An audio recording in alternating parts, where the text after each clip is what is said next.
في الفيديو النهاردة عايزين نعمل المدق سفنج اللي بنستخدمه في التلوين في البيت. قبل ما ابدأ احب اعرفكم بنفسي، انا رانيا علي ودي قناتي اعادة التدوير والاعمال اليدوية.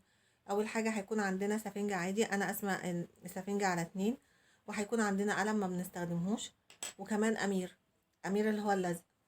هبدأ اول حاجة اعملها ان انا هجيب القلم من الناحية اللي هي بيكون فيها الجزء اللي هو بنلفه هنا كده، هجيبه هنا في النص وهبدأ اعمل بيه فتحة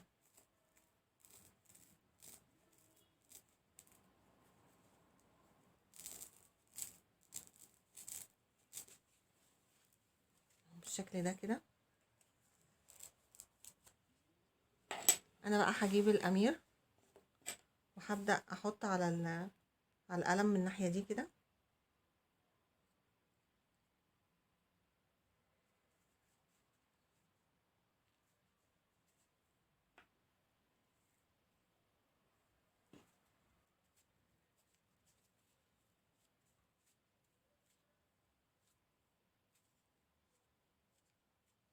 الامير بيلزق بسرعة. هبدأ اقص بقى العلامة اللي انا عاملاها اللي هي الدايرة دي،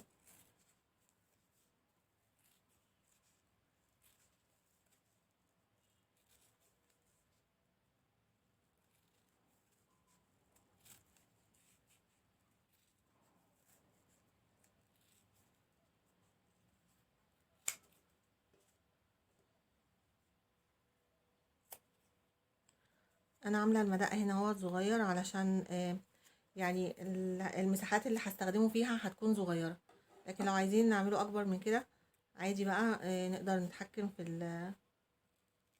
الحجم بتاعه.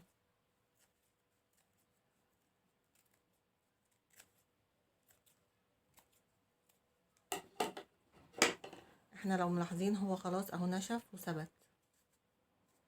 هبدأ اجيب الجزء التاني واقصه برضو.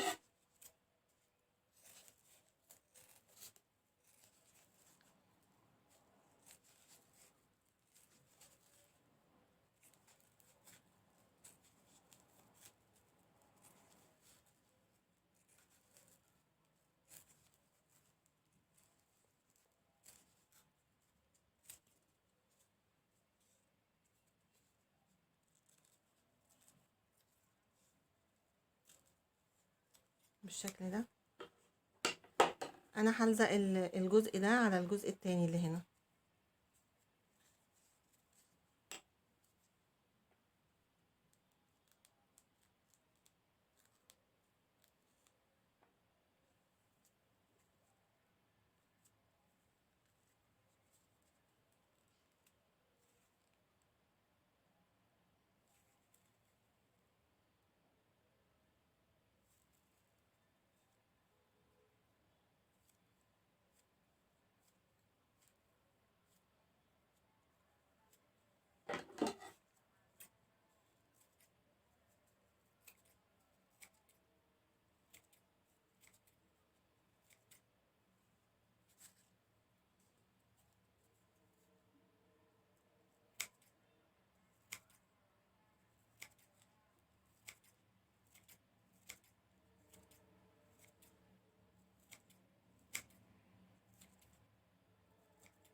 بس بالشكل ده هو خلاص كده بقى جاهز، نقدر نستخدمه في اي وقت. دي الفكرة اللي انا كنت حابة اشاركها معاكم النهاردة. استنوني فيديو جديد ان شاء الله.